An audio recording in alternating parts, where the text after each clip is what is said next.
Hello बच्चों, कैसे हैं आप सभी लोग। उम्मीद करते हैं सभी लोग अच्छे, मस्त और स्वस्थ होंगे। मैं राघव आप सभी का अपने YouTube चैनल पर स्वागत करता हूं। आज हम लोग जो जीके जीएस की क्लास नंबर 2 है उसको देखते हैं। ठीक है, आज का पहला क्वेश्चन देखो क्या लिखा है। क्वेश्चन नंबर 1 देखो क्या लिखा है। प्रसिद्ध सांची स्तूप कहाँ पर स्थित है।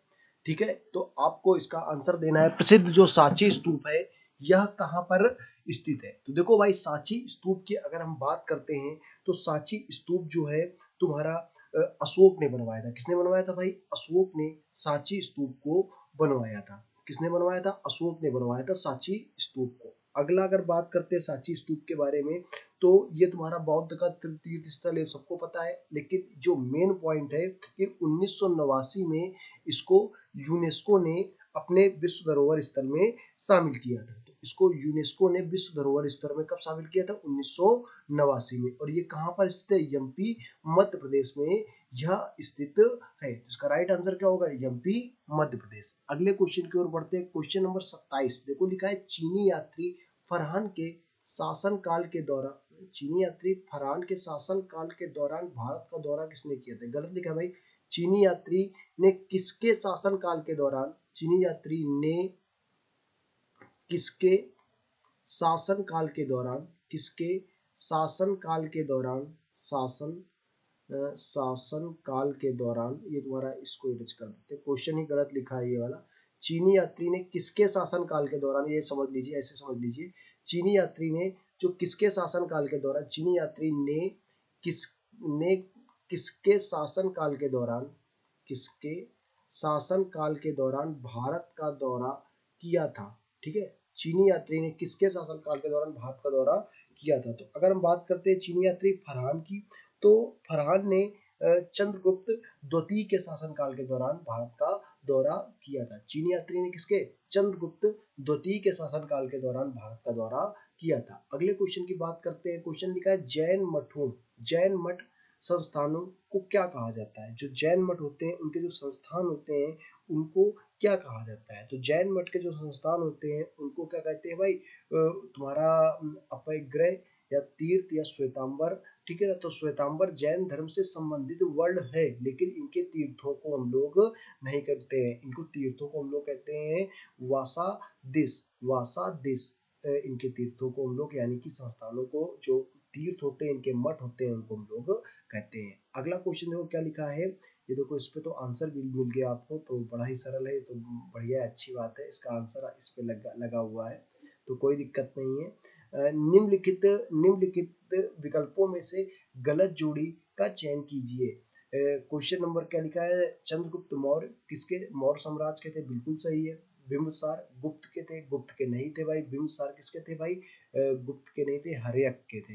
हर्यक वंश के तुम्हारे बिंबिसार थे। तो इसका राइट आंसर क्या होगा? Option number B. बाकी ये दोनों बिल्कुल सही है। राजराजा चोल के थे, कनिष्क कुषाण वंश के थे। ठीक है, अगले क्वेश्चन की ओर बढ़ते हैं। क्वेश्चन नंबर क्या लिखा है? 30 नंबर क्वेश्चन। क्वेश्चन नंबर 30 में देखो क्या लिखा। अच्छा, आपको बता दें भाई, 1 से लेकर 25 नंबर क्वेश्चन तक हम लोग पिछली वीडियो में देख चुके हैं। ये क्लास नंबर दूसरी है। ठीक है, ये क्लास नंबर क्या लिखा है? दूसरी है। किसकी? ये टॉपिक क्या? प्राचीन इतिहास है। आपने अगर 1 से 25 तक के नहीं देखे हैं तो वो क्वेश्चन जरूर देख लीजिए। ठीक है ना, वो को पहले पहले क्या कीजिए, वो वाले क्वेश्चन देख लीजिए, पहले वो क्वेश्चन जरूर देख लें। ठीक है ना, अगर आपने चैनल को सब्सक्राइब नहीं किया तो चैनल को सब्सक्राइब कीजिए। रोजाना हम आपको यहाँ पर कितने बजे मिलेंगे? 7 बजे डेली आपको हम मिलेंगे। 7 बजे डेली आपको वीडियो मिल जाएगी। अभी 1-2 दिन से वीडियो नहीं पड़ पाई थी, तो उसके लिए यार क्या कर रख सकते हैं, वीडियो बनाने में बहुत मेहनत लगती है भाई। एक एक क्वेश्चन आपके लिए ढूंढते हैं और इस टाइप से भाई बहुत मेहनत लगती है कुल मिला के समझ रहे हो ना, तो इसीलिए वीडियो नहीं पड़ पाएगी। लेकिन उम्मीद करते हैं आपको डेली वीडियो डालेंगे। आपसे क्या बोल रहे हैं भाई, चैनल को थोड़ा सब्सक्राइब कर लो भाई, इतना तो कर ही सकते हो आप लोग यार। ठीक है, तो क्वेश्चन क्या लिखा है। भारत में वैदिक काल की अवधि कब तक चली थी। तो अगर हम बात करते हैं भारत में वैदिक काल की अवधि की, तो वैदिक काल की जो अवधि थी भारत में 1500 से 600 ईस्वी तक चली थी। कब तक चली थी भाई? भारत में वैदिक काल की अवधि 1500 से 600 ईस्वी तक चली थी। ठीक है, अगर हम बात करते हैं वैदिक काल को, तो भाई वैदिक काल को वैदिक युग भी कहा जाता है। वैदिक काल को क्या कहा जाता है? वैदिक काल को वैदिक युग भी कहते हैं। क्या कहते हैं? वैदिक काल को वैदिक युग भी कहते हैं। ठीक है, देखो हम आपको बिल्कुल कायदे से बता रहे हैं वैदिक युग कहते हैं। ठीक है, आप इधर उधर आप भटकेंगे, ये सब चीजें नहीं मिल पाएंगी। जितना हम आपको कंटेंट दे रहे हैं ये कहीं भी आपको नहीं मिल पाएगा। वैदिक काल को दो भागों में बांटा गया था, कौन कौन से भाई? एक तो था तुम्हारा था उत्तर वैदिक काल। क्या था भाई? उत्तर वैदिक, उत्तर वैदिक काल। ठीक है, उत्तर वैदिक काल। ठीक है, दूसरा क्या था भाई? एक तो उत्तर वैदिक काल था, दूसरे की अगर बात करते हैं तो पूर्व वैदिक काल था। ठीक है ना, दूसरा था पूर्व वैदिक काल। ठीक है, पूर्व वैदिक काल। अब देखो इसका जो समय सीमा थी वो क्या थी भाई? उत्तर वैदिक काल की, उत्तर वैदिक काल की अगर समय सीमा की हम लोग बात करते हैं तो उत्तर वैदिक काल की समय सीमा थी 1000 से 600 ईसा पूर्व। ठीक है, 1000 से 600 ईसा पूर्व थी। और अगर हम बात करते हैं पूर्व वैदिक काल की, तो पूर्व वैदिक काल की थी 1500 से 1000 ईसा पूर्व। ठीक है, तो ये बहुत इंपॉर्टेंट है, ये जो बता रहे हैं ना ये मोस्ट इंपॉर्टेंट है भाई। ठीक है, तो इसको आपको याद रखना है, ये मोस्ट इंपॉर्टेंट है। ये जो इसकी समय सीमा है और इसको दो भागों में बांटा गया था, ये मोस्ट इंपॉर्टेंट है, आपको इसको जरूर याद रखना है। अगला क्वेश्चन क्या लिखा है कि आर्य संस्कृत के सर्वोच्च काल में गंगा घाटी के जनपद, ठीक है, जो जनपदों की जो संख्या थी वो कितनी थी? ये बहुत ही सरल क्वेश्चन है भाई, आपको पता होना चाहिए जनपद कितने थे। और 16 जनपद थे, ये क्लियर है भाई। 16 जनपदों के आपको नाम जरूर याद होने चाहिए। अगर आपको 16 जनपद के नाम नहीं याद है तो भाई आप दिक्कत है आपको फिर। 16 जनपदों के आपको नाम जरूर याद होने चाहिए। ठीक है ना, और अगर बात करते हैं 16 जनपदों का जो उल्लेख है, ये बौद्ध धर्म, बौद्ध ग्रंथ है एक अंगुत्तर निकाय, बौद्ध ग्रंथ के अंगुत्तर निकाय में भी इसका आपको उल्लेख मिलेगा। अंगुत्तर निकाय में इसका आपको उल्लेख मिलेगा। बौद्ध धर्म के 16 जनपद आपको नाम गिना लिखा देते हैं भाई, क्योंकि इंपॉर्टेंट है तो भाई पता होना चाहिए कौन कौन से जनपद थे। पहला जनपद की अगर बात करते हैं तो अंग था। पहला जनपद कौन था? अंग था। ठीक है ना, कुछ दूसरे जनपद की अगर बात करते हैं, दूसरा जनपद याद करते चलना है। ठीक है भाई, दूसरा जनपद था मगध। ठीक है, ऐसे तो याद नहीं होगा लेकिन हमारे साथ धीरे धीरे आप याद करोगे तो जरूर याद हो जाएगा। तीसरे जनपद की बात करते हैं काशी, एक आध हम भूल जाए तो आप याद दिला देना। ठीक है, तीसरा जनपद था काशी। चौथा जनपद की अगर बात करते हैं तो वज्जी था। ठीक है ना, वज्जी राज था। ठीक है, आगे हम पांचवें जनपद की बात करते हैं तो पांचवा जनपद था वत्स। ठीक है, पांचवा जनपद था वत्स। छठवें जनपद की अगर बात करते हैं तो छठवें जनपद था तुम्हारा अवंती। ठीक है, छठवां जनपद क्या था? अवंती। अगर हम सातवें जनपद की बात करते हैं, 16 जनपद थे, 16 याद होने चाहिए हमको। सातवें जनपद की बात करते हैं तो कौशल। सातवां जनपद क्या था? कौशल। ठीक है, आठवें जनपद की अगर हम लोग बात करते हैं, लाइन खींच दो। आठवें जनपद की अगर हम लोग बात करते हैं, आठवां जनपद कौन था? तो आठवां जनपद था पांचाल।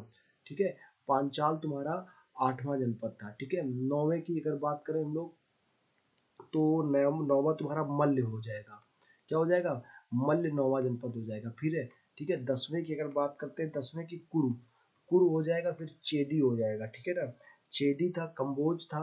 ठीक है ना, काफी जनपद थे। चेदी हो जाएगा 11वां। इसके बाद 12वें की बात करते हैं तो कंबोज हो जाएगा। ठीक है, ये हो जाएगा 12वां कौन सा? कंबोज।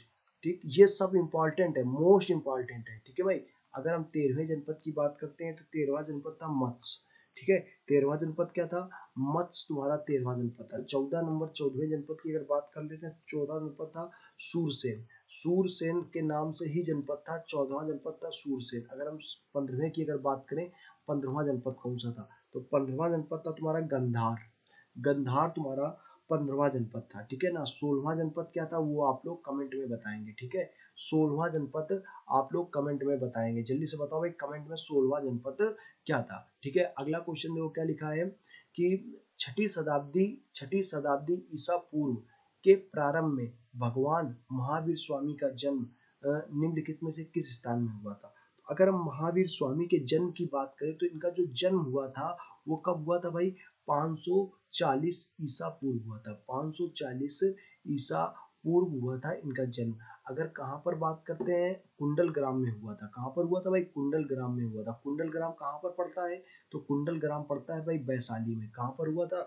कुंडल ग्राम में हुआ था। कुंडल ग्राम में हुआ था। कुंडल ग्राम कहाँ पड़ता है? वैशाली में। मृत्यु कहाँ कब हुई थी भाई? तो अगर मृत्यु की बात करें तो 668 ईस्वी, 468 ईस्वी में कहाँ पर हुई थी भाई? पावापुरी में हुई थी। पावापुरी में हुई थी, ठीक है। 468 ईस्वी में पावापुरी में हुई थी। अगर हम बात करते हैं ये पावापुरी कहाँ पड़ता है, बिहार में पड़ता है, याद रखना, ठीक है भाई, बिहार में पड़ता है। अगर हम बात करते हैं कि ये जो तुम्हारे महावीर स्वामी थे ये कौन थे, तो ये 24वें तीर्थंकर थे, 24वें और अंतिम तीर्थंकर थे, 24वें और अंतिम तीर्थंकर थे। जैन धर्म के जो तीर्थंकर हुए हैं, टोटल 24 तीर्थंकर हुए, 24 तीर्थंकर थे और ये तुम्हारे अंतिम तीर्थंकर थे, 24 और 29वें अंतिम तीर्थंकर थे, ठीक है भाई। अगर हम बात करते हैं इसमें 16वां जनपद कौन सा था, क्योंकि तुम लोगों से तो भाई कुछ होने वाला नहीं है, हम ही को बताना पड़ेगा, ठीक है। तो 16वां जनपद था अस्मक, ठीक है, अस्मक, अस्मक क्या था, 16वां जनपद था अस्मक, अस्मक, अस्मक होता है, ठीक है, अस्मक तुम्हारा 16वां जनपद था, ठीक है, कोई दिक्कत नहीं, हमने बता दिया। अगले क्वेश्चन की बात करते हैं, क्वेश्चन नंबर 33, ठीक है। मिलिंद पन्हों में बौद्ध धर्म से जुड़े सवालों का जवाब किसने दिया था, तो इस किसने दिया था भाई, नागसेन ने दिया था। मिलिंद पन्हों में जो बौद्ध धर्म से जुड़े सवाल थे उनका जवाब किसने दिया था, नागसेन ने दिया था। अगला क्वेश्चन लिखा है क्वेश्चन नंबर 34, दूसरा तमिल संगम निम्नलिखित में से किस स्थान पर संपन्न हुआ था, तो जो तमिल संगम हुआ था दूसरा कहाँ पर हुआ था, तो ये काप्तपुरम में हुआ था, काप्तपुरम में वो हुआ था, ठीक है भाई। अगले क्वेश्चन की ओर बढ़ते हैं, देखो ज्यादा टाइम नहीं देते हैं हम, जल्दी से स्पीड में क्वेश्चन करते हैं। प्रसिद्ध जो यात्री फरहान था किस देश से था, मतलब किस देश से आया था या किस देश से था। तो अगर हम फरहान की बात करते हैं, सबको पता है भाई ये फरहान कौन सा था, ये तुम्हारा फरहान की अगर बात करते हैं तो ये 6 वर्ष के लिए आया था भारत में। कितने वर्ष के लिए आया था, क्वेश्चन ये भी आता है, फरहान कितने वर्ष के लिए भारत में आया, तो ये फरहान जो आया था 6 वर्ष के लिए भारत में आया, 6 वर्ष के लिए भारत में आया था, ठीक है ना। और ये करने के आया था, बौद्ध धर्मों का एक तरह से अध्ययन करने के लिए आया था। किसके, उस टाइम का कहते हैं राजा कौन थे, तो आपको हमने बताया था अभी भी 2 मिनट पहले बताया, कौन थे, चंद्रगुप्त विक्रमादित्य, चंद्रगुप्त द्वितीय बोल सकते हो आप, चंद्रगुप्त द्वितीय बोल दो, चंद्रगुप्त द्वितीय बोल दो या चंद्रगुप्त विक्रमादित्य। और ये किस देश से था, सबको पता है चीन से था। फरहान कहाँ से था भाई, चीन से था। ये फान आन ये सब चीनी इन्हीं के नाम होते हैं, ठीक है भाई। अगले क्वेश्चन की ओर बढ़ते हैं, क्वेश्चन नंबर 36 लिखा है, बुद्ध का वास्तविक नाम क्या होगा, भाई इससे सरल क्वेश्चन क्या ही हो सकता है, इससे सरल क्वेश्चन क्या होगा, आपको बुद्ध का भी वास्तविक नाम पूछ रहा है। अगर हम बुद्ध की बात करते हैं, इनके जन्म की बात करते हैं, तो इनका जन्म कब हुआ था, हमने पिछले वाले वीडियो में भी बताया था, इनका जन्म कब हुआ था, 563 ईसा पूर्व। हम कह रहे हैं आपको हम सारे क्वेश्चन यही याद करा देंगे, बस आप पूरा वीडियो देखते रहो, आपको सारे क्वेश्चन याद करा देंगे। कहाँ पर हुआ था, लुम्बिनी में हुआ था, 563 ईसा पूर्व। अगर हम बात करते हैं इनकी मृत्यु की, तो मृत्यु कब हुई थी, 483 ईस्वी में। कहाँ पर हुई थी, कुशी ईसा पूर्व, कहाँ पर हुई थी, कुशीनगर में, ठीक है, कुशीनगर में हुई थी मृत्यु। ये जन्म और मृत्यु तो याद ही होनी चाहिए, कुशीनगर में हुई थी। इनके पिता का क्या नाम था, पिता का नाम, ये तो हो गया मृत्यु, ठीक है। अगर हम बात करते हैं इनके पिता का क्या नाम था, पिता का नाम, तो इनके पिता का नाम क्या था भाई, सुद्धोधन था, सुद्धोधन था, इनके पिता का नाम क्या था, सुद्धोधन था, ठीक है। हम धीरे धीरे क्वेश्चन करके सारे क्वेश्चन आपको याद करा देंगे। इनके जो सारथी था, सारथी, सारथी का नाम क्या था, तो इनके सारथी का नाम था भाई चन्ना, चन्ना कहते थे, चन्ना, चन्ना या कह दो चंदन कह दो, किसी कहीं कहीं आपको चंदन भी मिल जाएगा, चन्ना वैसे नाम था, कहीं कहीं आपको चंदन मिल जाएगा, ठीक है। तो कोई दिक्कत नहीं, चंदन आप बोल सकते हो। अब बात करते हैं जो गौतम बुद्ध के जो बचपन का नाम था वो क्या था भाई, तो बचपन का नाम था सिद्धार्थ, सिद्धार्थ क्या था, बचपन का नाम था, ठीक है। तो ये देखो इनके सारथी का नाम था चन्ना, पिता का नाम था सुद्धोधन, और कत्थक, कंथक, कंथक क्या नाम था, कंथक इनके घोड़े का नाम था, कंथक इनके घोड़े का नाम था। और इनके जो लड़के का नाम था, पुत्र का नाम क्या था भाई, पुत्र का नाम था राहुल, ठीक है, पुत्र का नाम था राहुल। हमें याद होनी चाहिए, चारों ऑप्शन हमने डिफाइन किए अच्छे से। अगले क्वेश्चन की ओर बढ़ते हैं, क्वेश्चन नंबर लिखा है, जेंट अवेस्ता किस धर्म से संबंधित पवित्र ग्रंथ है। तो अगर बात करते हैं जेंट, जेंट नाम से ही कुछ समझ में आ रहा है भाई, ये किस धर्म का हो सकता है, कुछ कुछ समझ में आ रहा है जेंट के नाम से। तो भैया अगर हम बात करते हैं जेंट अवेस्ता, तो ये देखो फारसी, फारसी जो है, फारसी धर्म का जो है तुम्हारा प्रसिद्ध ग्रंथ है, ठीक है ना। अगर हम बात करते हैं ईसाई, ईसाई के जो प्रसिद्ध ग्रंथ होता है वो बाइबल होता है, सबको पता है बाइबल, जो होती है ईसाई की प्रथम प्रथम जो प्रसिद्ध जो होता है ग्रंथ होता है, पवित्र ग्रंथ होता है इनका, ठीक है ना। सिख की क्या होती है भाई, सिख का अगर बात करते हैं सिख के लिए, तो इनकी क्या होती है, गुरु ग्रंथ साहिब, गुरु ग्रंथ साहिब, गुरु ग्रंथ साहिब इनका जो होता है प्रसिद्ध ग्रंथ होता है। अगर हम बात करते हैं इस्लाम धर्म की, इस्लाम धर्म का वही होता है कुरान। अगर हिंदू धर्म का आता तो गीता या रामायण हो जाता, महाभारत भी बोल सकते हैं, ठीक है भाई, कुरान। अगले क्वेश्चन की बात करते हैं, क्वेश्चन नंबर 38। क्वेश्चन नंबर 38 ने क्या लिखा है भाई, पार्श्वनाथ जो एक क्षत्रिय और बनारस के राजा अश्वसेन के पुत्र थे, बढ़िया है भाई, वह कौन से जैन तीर्थंकर बने। तो भैया देखो, अगर हम बात करते हैं जैन तीर्थंकरों की, तो अगर हम बात करते हैं प्रथम जैन तीर्थंकर, तो सबको पता है भाई प्रथम जैन तीर्थंकर कौन थे, तो आपको पता है कौन से थे भाई, ऋषभ देव। कौन से थे भाई, ऋषभ देव। ऋषभ देव कौन से थे, प्रथम जैन तीर्थंकर थे। अगर हम बात करते हैं दूसरे, दूसरे कौन से थे भाई, अजीतनाथ। हमने ये पिछले वीडियो में भी बताया था, ये बात हमने पिछले वीडियो में बताई थी। और दूसरे कौन थे, अजीतनाथ। 24वें अभी भी हमने बताया, कमेंट में बताओ जल्दी से, अभी अभी नहीं बताया हमने, कमेंट में बताओ इसका आंसर क्या होगा। अभी अभी बताया हमने 24वें कौन थे।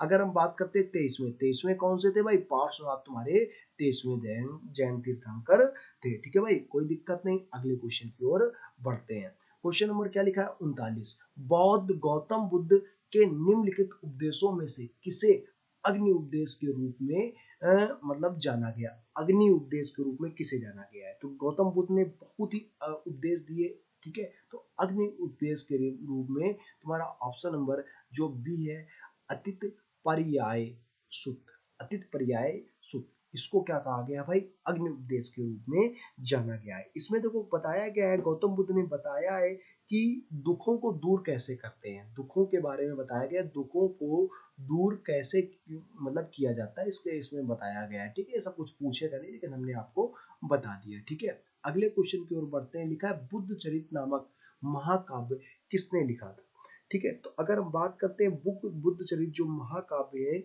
वो किसने लिखा था भाई, तो अश्वघोष ने लिखा था। किसने लिखा था भाई, बुद्ध चरित जो महाकाव्य है वो किसने लिखा था, अश्वघोष। अश्वघोष कौन था भाई, कनिष्क का दरबारी कवि था। कौन था भाई, ये कनिष्क का दरबारी कवि था, ठीक है, कनिष्क का दरबारी कवि था अश्वघोष, ठीक है। तो अश्वघोष ने क्या लिखा था भाई, तुम्हारा बुद्ध चरित लिखा था। कौन था, ये कनिष्क का दरबारी कवि था। अगले क्वेश्चन की ओर बढ़ते हैं, क्वेश्चन नंबर 41। क्वेश्चन नंबर 41 लिखा है, निम्न में से संगम साहित्य का कौन सा ग्रंथ व्याकरण और काव्य शास्त्र से संबंधित है, ठीक है। तो अगर हम बात करते हैं संगम साहित्य का जो ग्रंथ है वो व्याकरण और काव्य शास्त्र से संबंधित कौन सा ग्रंथ है, तो ऑप्शन नंबर सी इसका राइट आंसर हो जाएगा। ऑप्शन नंबर सी जो है ये तुम्हारा संगम और काव्य शास्त्र से संबंधित है, ठीक है। अगले क्वेश्चन की ओर बढ़ते हैं। क्वेश्चन नंबर क्या लिखा है, थोड़ा सा स्पीड में हम लोग करते हैं क्योंकि टाइम ज्यादा हो रहा है। निम्न में से कौन सा वैदिक ग्रंथ शिल्प धन विज्ञान से संबंधित है। हमने देखो उस दिन अभी पिछले वीडियो में बताया था, यही क्वेश्चन सेम क्वेश्चन बताया था हमने।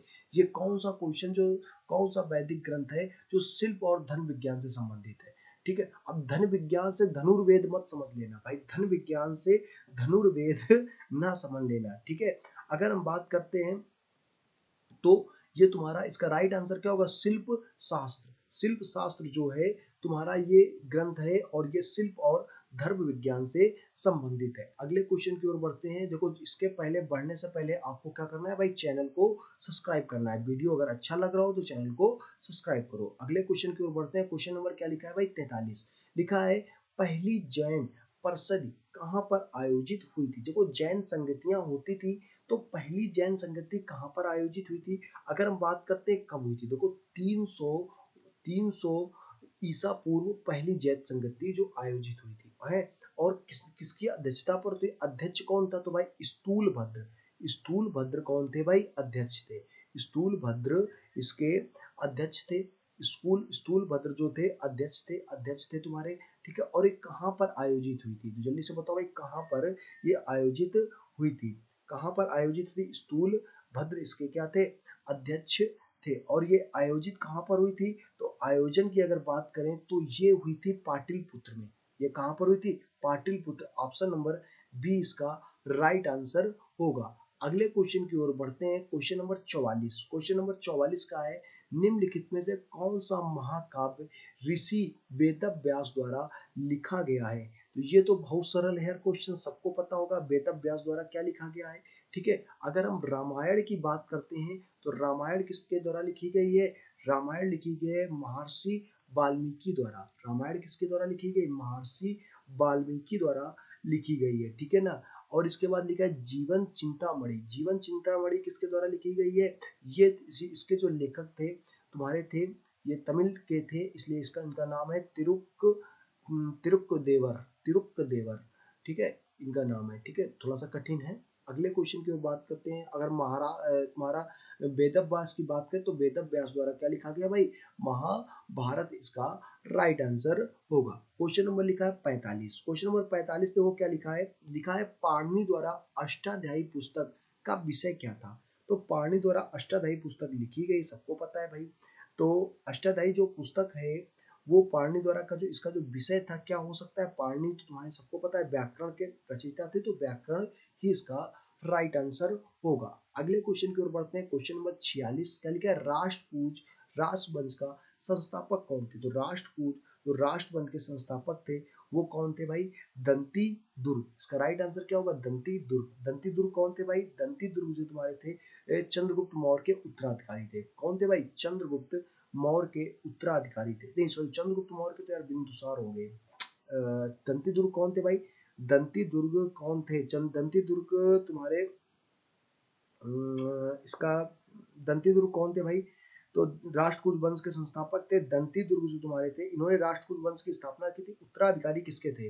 ये जल्दी से बताओ भाई, ये उत्तराधिकारी किसके थे? उत्तराधिकारी किसके थे? इन्होंने तो राष्ट्रकूट वंश की संस्थापना की थी और ये तुम्हारे दंती दुर्ग प्रथम कहलाए थे। और इसके बाद अगर बात करते हैं इनके शासनकाल की तो तुम्हारा जो राष्ट्रकूट वंश का जो शासन काल रहा है 6 से 13 शताब्दी तक रहा है भाई। 6 से 13 शताब्दी तक रहा है। और ये किसके इन्होंने किसको मारकर, मतलब कुल मिला के इन्होंने किसको मारकर ये राष्ट्रकूट वंश की स्थापना की थी? तो ये नहीं याद आ रहा है हमें, आप लोग बताएंगे। ठीक है भाई, ये भूल गया मैं, ये नहीं याद आ रहा है, आप लोग बताएंगे। ठीक है, क्वेश्चन नंबर 47। क्वेश्चन नंबर 47 क्या लिखा है? चंद्रगुप्त मौर्य का उत्तराधिकारी कौन था? तो चंद्रगुप्त मौर्य का उत्तराधिकारी कौन था भाई? चंद्रगुप्त मौर्य का उत्तराधिकारी था बिंदुसार। सबको पता है बिंदुसार, ऑप्शन नंबर बी। हाँ ठीक है, चंद्रगुप्त मौर्य का उत्तराधिकारी कौन था? Option number B Bindusara. ठीक है, अगर हम बात करते हैं चंद्रगुप्त मौर्य का ये उत्तराधिकारी कैसे बना? क्योंकि ये पुत्र था भाई, तो जो पुत्र होता है इसलिए उत्तराधिकारी हो गया। ये पुत्र था, ठीक है। और बिंदुसार ने लगभग कितने साल तक शासन किया था? लगभग इसने 27 साल तक शासन किया था, ठीक है ना। शासन कितने साल तक किया था? 27 साल तक शासन किया था, ठीक है ना। और बिंदुसार का एक और अन्य नाम था। अन्य नाम क्या था भाई? अमित्रघात। अमित्रघात इसका अन्य नाम था। बिंदुसार का एक और नाम था अमित्रघात, ठीक है। अगले क्वेश्चन की ओर बढ़ते हैं। क्वेश्चन नंबर 48 ठीक है। सारनाथ के सिंह चतुर्भुज स्तंभ शीर्ष किसके द्वारा बनाए गए थे? बहुत ही सरल क्वेश्चन है और इम्पॉर्टेंट क्वेश्चन भी है। सरल क्वेश्चन है और इम्पॉर्टेंट क्वेश्चन है। इसका आंसर आप लोग कमेंट में देंगे। कमेंट में इसका आंसर चाहिए भैया। कमेंट में आंसर कैसे देना भाई? 48 का जो भी हो, मान लो ए है तो ए लिख लो, बी है तो बी लिख लो, सी है तो सी लिख लो, डी है तो डी लिख लो। इस तरह से इसका आंसर आप देंगे, ठीक है। या नाम लिख के दे सकते हो कि भाई 48 का ये, ठीक है। ऐसे पता ही नहीं चलता है कौन सा आंसर आप दे रहे हो, ठीक है, कौन सा नहीं दे रहे हो। अभी भी हमने बताया था कनिष्क किस वंश के तुम्हारे कनिष्क किस वंश के महान राजा थे। सबसे पहले क्वेश्चन था कनिष्क किस वंश के महान राजा थे। जल्दी से बता लो भाई इसका आंसर क्या होगा। कनिष्क जो थे किस वंश के महान राजा थे? अभी सबसे पहले क्वेश्चन बताया था हमने, कुषाण वंश के कनिष्क महान राजा थे, ठीक है भाई। अगले क्वेश्चन की ओर बढ़ते हैं। क्वेश्चन नंबर 50 और ये आज का लास्ट क्वेश्चन होगा। क्वेश्चन नंबर जो 50 है आज का लास्ट क्वेश्चन होगा, ठीक है। लिखा है हड़प्पा सभ्यता के कस्बों को डैश पैटर्न के रूप में रखा गया था। तो किस पैटर्न के रूप में रखा गया था? तो इसका राइट आंसर होगा ऑप्शन नंबर बी, रेगुलर। क्या लिखा है भाई? रेक्टेंगल, रेक्टेंगुलर, मतलब रेक्टेंगल के अनुसार पर रेक्टेंगुलर, मतलब इस तरह से। ये हो गया रेक्टेंगल, आयताकार। रेक्टेंगुलर तुम्हारा आयताकार रखा गया था। इस तरह से तुम्हारे हड़प्पा सभ्यता के जो स्थल थे रेक्टेंगुलर इस तरह से रखा गया था, ठीक है भाई, कोई दिक्कत नहीं है। सिंधु घाटी सभ्यता, हड़प्पा सभ्यता, ये तुम्हारी सिंधु घाटी सभ्यता के नाम से जानते हैं। हड़प्पा सभ्यता को क्या कहते हैं? सिंधु घाटी सभ्यता के नाम से जानते हैं। आप लोग आराम से पता ही होगा, कोई दिक्कत ही नहीं है, ठीक है। अगले क्वेश्चन की ओर बढ़ने से पहले आप लोगों को क्या करना होगा भाई, चैनल को सब्सक्राइब करना होगा। अब इसके बाद अगला वीडियो आपको कल शाम 7 बजे, कल शाम 7 बजे, आपको शाम 7 बजे, ठीक है, शाम 7 बजे आपको ये अगला वीडियो मिलेगा। तब तक के लिए भाई राधे राधे, जय हिंद, जय भारत, वंदे मातरम।